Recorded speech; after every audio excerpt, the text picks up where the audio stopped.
Bismillahirrahmanirrahim. Assalamualaikum warahmatullahi wabarakatuh. Alhamdulillah, amma ba'du. Sekarang saya ingin mempresentasikan tugas pengganti PTS dan ulangan harian kedua, yaitu pelajaran ilmu mantik. Nah, dalam kesempatan ini saya akan menjelaskan pengertian, faedah, dan hukum mempelajari ilmu mantik. Nah, mantik itu apa sih? Nah, singkatnya itu, mantik adalah sebuah ilmu yang membahas tentang alat atau formula berpikir yang membuat seseorang bisa selamat dari cara berpikir salah atau logical fallacy. Nah, mungkin misalkan kita overgeneralizing, misalkan kita menyamaratakan semua pendapat, misalkan, atau kita menerapkan konsep berpikir hitam putih, kalau nggak A itu B. Nah, itu salah satu contoh dari logical fallacy. Lanjut. Nah, ada juga pengertian lainnya gitu. Ada tiga di sini. Yang pertama, ada yang menyebutkan bahwa ilmu mantik itu adalah ilmu tentang undang-undang berpikir. Nah, mungkin ini relate banget, soalnya di dalam ilmu mantik itu emang kita ada bagaimana berpikir dengan baik dan bagaimana berpikir secara rasional gitu.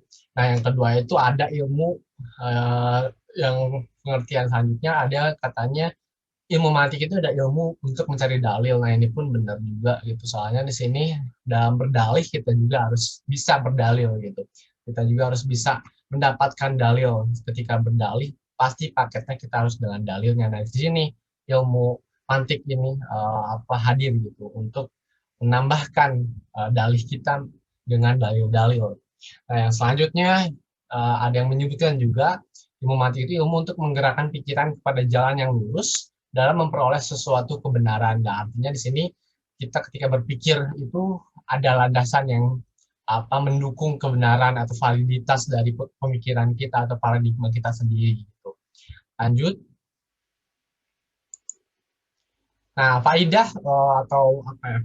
Faidah kita mempelajari ilmu mantik gitu. Jadi kalau kita mempelajari ilmu mantik ini kita nggak bakal langsung dapat faidahnya, soalnya ini ilmu mantik itu nggak langsung gitu, nggak langsung kita dapat faidahnya. Nah, tapi ilmu mantik ini akan jadi penghubung antara ilmu satu ilmu dengan ilmu yang lain, ataupun dengan diri kita dengan ilmu-ilmu yang lain juga gitu. Artinya di sini ilmu-ilmu itu bisa diuji kebenarannya dan bisa diukur validitasnya oleh ilmu mantik itu sendiri gitu. Nah, artinya ilmu mantik ini juga bisa dikatakan sebagai alat ukur lah, alat ukur untuk ilmu-ilmu yang lain ketika kita misalkan tentang ilmu filsafat ataupun ilmu-ilmu yang lainnya. Nah, itu bisa diukur dan bisa diketahui validitas seberapa persen atau persentase validitas dari sebuah teori ataupun sebuah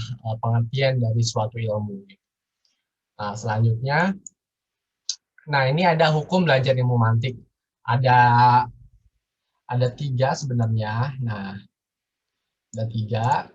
Yang pertama itu ada yang bilang bahwa beberapa beberapa ulama, banyak kesepakatan ulama, jumhur ulama banyak yang yang mewajibkan lah, misalnya hampir wajib gitu, fardu kifayah.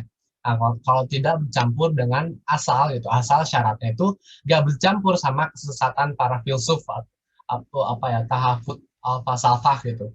Nah, itu jadi jangan sampai kita ya boleh gitu fardu kifayah atau di hampir wajib, sama dengan hampir wajib si belajar romantik ini, asalkan asalkan ini kita mempelajarinya ataupun kita dapat satu ilmu itu bukan berasal dari kesesatan pemikiran atau pemikiran yang cacat dari para filsuf ataupun ahli-ahli ilmu mantik itu sendiri gitu.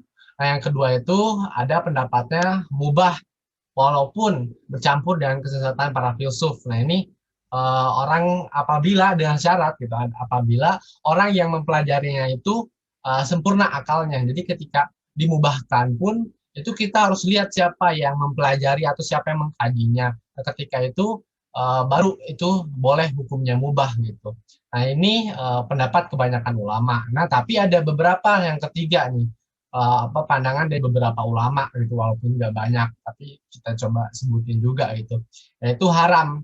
Nah artinya walaupun bercampur dengan sesatan para filsuf, nah tapi tetap gitu dia juga walaupun apa ya si si pengkajinya itu sempurna akalnya, tapi tetap ada yang ada yang berpendapat juga beberapa ulama itu bahwa haram gitu. Nah mungkin gitu ya, menurut saya pribadi itu para ulama yang mengharamkan mungkin takut gitu, takut banyak orang yang tersesat gitu, banyak orang yang eh, apa ya teracuni oleh dogma-dogma ataupun teracuni oleh narasi-narasi yang dibangun oleh kecacatan teori untuk kecacatan atau kecacatan berpikir seorang filsuf atau ahli. Nah makanya di sini mungkin diharamkan gitu.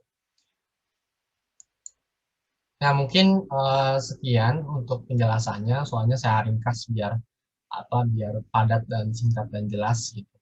Nah, mungkin terima kasih sebelumnya kepada uh, Ustadz Anwar atas perhatiannya. Mungkin cukup sekian dari saya. Izin pamit akhir. Nun wal kolami wa mayasturun. Wassalamualaikum warahmatullahi wabarakatuh.